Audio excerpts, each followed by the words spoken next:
प्रिय छात्रों, नमस्ते, शुभ संध्या। मैं देवेंद्र कुमार सिंह, संस्कृत प्रवक्ता, सरदार पटेल इंटर कॉलेज, चिलगांव, झांसी, संस्कृत भारत पाठशाला चैनल में आपका स्वागत करता हूँ। जो छात्र यूपी बोर्ड से हैं, उनके लिए चाहे उनका साहित्यिक हिंदी हो या सामान्य हिंदी हो, दोनों विद्यार्थियों के लिए जो कक्षा एवं कक्षा 12 में है, दोनों विद्यार्थियों के लिए आज हम रस की चर्चा करेंगे, रस पढ़ेंगे। पिछले वीडियो में रस का भाग नंबर 1 पढ़े थे, जिसमें 3 रस हम लोग पढ़ लिए थे। श्रृंगार रस, श्रृंगार रस के दोनों भेद पढ़े थे, संयोग श्रृंगार और वियोग श्रृंगार। इसके बाद हम लोग पढ़े थे हास्य रस और तृतीय रस पढ़े थे कर्म रस। आइए अब आगे के रसों का अध्ययन करते हैं। जैसा कि आप लोग जानते हैं, रस को काव्य की आत्मा कहा जाता है। रस सिद्धांत को देने वाले हैं, आदि प्रणेता हैं भरत मुनि। भरत मुनि के ग्रंथ का नाम है नाट्य शास्त्र, और नाट्य शास्त्र में भरत मुनि ने परिभाषा दी है, विभावानुभाव व्यभिचारी संयोगात रस निष्पत्ति। विभाव, अनुभाव तथा संचारी भाव के संयोग से रस की उत्पत्ति होती है। रस मुख्यतः 9 है: हास्य रस, श्रृंगार रस, हास्य रस, करुण रस, रौद्र रस, वीर रस, भयानक रस, बीभत्स, अद्भुत, शांत रस। आइए रौद्र रस को देखते हैं। परिभाषा हमने कहा कि रटना नहीं है। रौद्र रस की परिभाषा बनाना है, विभाव, अनुभाव तथा संचारी भाव के संयोग से हृदय में स्थित क्रोध नामक स्थायी भाव रौद्र रस में बदल जाता है। क्योंकि रौद्र रस का स्थायी भाव होता है क्रोध। क्रोध हमारे अंदर में पहले से विद्यमान है। यदि उस प्रकार का दृश्य आया, उस प्रकार का संयोग हुआ, तो वही क्रोध नामक स्थायी भाव रौद्र रस में बदल जाता है। उदाहरण से समझेंगे। ज्वल ललाट पर अदम्य तेज वर्तमान था, प्रचंड मान भंग जन क्रोध वर्तमान था। ज्वलंत पुक्ष बाहु व्योम में उछालते हुए, आराधि पर असह्य अग्नि दृष्टि डालते हुए। उठे कि दिग दिगंत में अवर्ण ज्योति छा गई, कपीश के शरीर में प्रभा स्वयं समा गई। यह जय हनुमान नामक ग्रंथ में श्याम नारायण पांडे जी लिख रहे हैं। जिस समय हनुमान जी ने लंका जलाई, बहुत क्रोध में थे हनुमान जी, वहीं का वर्णन किया जा रहा है। ज्वल ललाट पर अदम, उनके ललाट पर अदम तेज वर्तमान था, मानो वह साक्षात तेज ही उपस्थित हो गया। प्रचंड मान भंग जन क्रोध वर्तमान था, मानो ऐसा लग रहा था कि वह वर्तमान में क्रोध ही हो। ज्वलंत पुक्ष बाहु व्योम, पुक्ष माने पूंछ, बाहु माने हाथ है, वह अपनी पूंछ को व्योम में उछालते हुए, व्योम माने आकाश में उछालते हुए, आराति पर असह्य, आराति माने होता है शत्रु, आराति पर असह्य, आराति पर असहनी अग्नि दृष्टि डालते हुए, अग्नि के समान दृष्टि डाल रहे हैं। उठे कि दिग दिगंत में अवर्ण ज्योति छा गई, कपीश के शरीर में प्रभा स्वयं समा गई। ऐसा लग रहा है मानो कपीश, कपीश नाम है हनुमान जी का, कपीश के शरीर में ऐसा लग रहा है मानो प्रभा स्वयं समा गई, वो चमक स्वयं समा गई। तो यहाँ पर हनुमान जी बहुत क्रोधित दिखाई दे रहे हैं, और यहाँ पर आया ही क्रोध वर्तमान था। तो यहाँ पर कौन सा रस है? रौद्र रस हो जाएगा, जिसका स्थायी भाव क्रोध होता। आगे देखेंगे वीर रस। वीर रस की परिभाषा है, विभाव, अनुभाव और संचारी भाव के संयोग से उत्साह नामक स्थायी भाव वीर रस की दशा को प्राप्त होता है। उदाहरण है, वीर रस का स्थायी भाव क्या होता? उत्साह होता।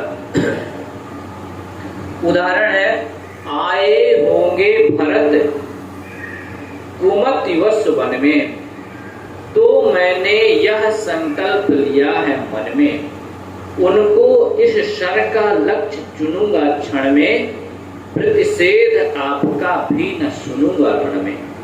यहाँ पर लक्ष्मण जी के वीरता का वर्णन किया जा रहा है। साकेत नामक ग्रंथ में लिख रहे हैं मैथिली शरण गुप्त जी। उस समय का वर्णन है जिस समय प्रभु श्री रामचंद्र जी अपनी पत्नी सीता और भाई लक्ष्मण के साथ में चित्रकूट में निवास कर रहे होते हैं। भरत जी उनको चित्रकूट में मनाने के लिए आते हैं। जब भरत जी आते हैं तो अयोध्या की पूरी प्रजा और उनके साथ में सेना, तीनों माताएं, गुरु वशिष्ठ जी, राजा जनक, पत्नी सुनैना, सभी लोग उनके साथ में हो लेते हैं। जब लक्ष्मण जी को वनचरों के द्वारा यह सूचना मिलती है कि भरत आ रहे हैं और सेना के साथ में आ रहे हैं, तो लक्ष्मण जी यह सोच लेते हैं कि वह भरत यहाँ अकेला वनवास में जान करके हम लोगों को मारने के लिए आ रहे हैं। उनके मन में कपट हो गया होगा कि 14 साल तो मैं राज्य करूंगा, 14 साल के बाद यह लोग आएंगे तो हमसे फिर राज्य छीन लेंगे। ऐसे पाप मन में लेकर के भरत आ रहे हैं। तो लक्ष्मण जी कह रहे हैं, आए होंगे यदि भरत यहाँ पर आए होंगे कुमतिवश वन में, यदि कुमत के वशीभूत होकर के, दुर्बुद्धि के वशीभूत होकर के यदि वन में आए होंगे, ऐसा सोच करके कि मैं राम और लक्ष्मण को मार डालूंगा, तो मैंने यह संकल्प किया है मन में, तो मैंने भी यह मन में संकल्प लिया है, उनको इस शर का लक्ष्य चुनूंगा क्षण में। यह मेरा जो शर है, उनको इस शर का लक्ष्य, तो मैं अपने शर का लक्ष्य भरत को चुनूंगा, तो उनको इस शर का लक्ष्य चुनूंगा क्षण में, एक क्षण में भी मैं उनको इस शर का लक्ष्य चुनूंगा, प्रतिषेध आपका भी न सुनूंगा। आप रोकते रह जाएंगे कि आपका भाई है, भरत है, बड़ा भाई है, उसको नहीं मारना है, उसको क्षमा कर दो। आप प्रतिषेध करते जाएंगे, निषेध करते जाएंगे, आप मना करते जाएंगे, फिर भी मैं आपका प्रतिषेध रण में नहीं सुनूंगा। यहाँ लक्ष्मण जी युद्ध करने के लिए उत्साहित है, इसलिए यहाँ पर वीर रस है। आगे देखते हैं छठा रस, भयानक रस। भयानक रस की परिभाषा है विभाव, अनुभव तथा संचारी भय के संयोग से भय नामक स्थायी भाव भयानक रस में बदल जाता है। भयानक रस का स्थायी भाव है भय। इसका उदाहरण है, एक ओर अजगर ही लखी, एक ओर मृगराय, विकल बटोही बीच ही पर्यो मूर्छा खाए। एक राहगीर जा रहा है, रास्ते से जा रहा है, आगे उसने देखा एक ओर अजगर ही लखी, आगे देखा तो अजगर पड़ा था। अजगर से डर करके पीछे भागा कि आगे जाऊंगा तो मुझे अजगर खा लेगा। अजगर के डर से वह पीछे की ओर भागा तो पीछे उसने देखा एक ओर मृगराय, पीछे देखा कि एक ओर शेर खड़ा है। उसने कहा कि यदि आगे जाऊंगा तो मुझे अजगर खा लेगा, पीछे जाऊंगा तो मुझे शेर खा लेगा। इस प्रकार से विकल बटोही बीच ही वह राहगीर भयभीत होकर के, व्याकुल होकर के बीच सड़क में ही पर्यो मूर्छा खाए, वह मूर्छित होकर के गिर गया। उसके हृदय में भय व्याप्त हो गया, भय नामक स्थायी भाव जागृत हो गया, और भय नामक स्थायी भाव के जागृत होने पर भयानक रस उद्दीप्त हो गया, भयानक रस प्रकट हो गया। दूसरा उदाहरण जो आपकी पुस्तक का है,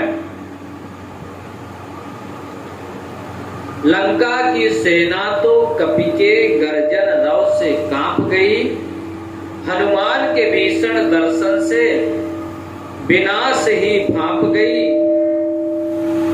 उस कंपित संकित सेना पर कपि नाहर की मार पड़ी, त्राहि त्राहि शिव, त्राहि त्राहि शिव की सब ओर पुकार पड़ी। लंका की सेना तो कपि के गर्जन रव से कांप गई। जिस समय हनुमान जी ने लंका में आग लगाई, लंका को जलाया, तो इतनी भयंकर गर्जना की, उनके गर्जन रव, गर्जन ध्वनि, रव माने ध्वनि से क्या हुई, लंका की सेना कांप उठी और हनुमान के भीषण दर्शन से विनाश ही भाप गई। हनुमान जी ने विशाल रूप धारण किया। हनुमान जी के दर्शन से ऐसा लगा कि हमारा विनाश तो निश्चित है।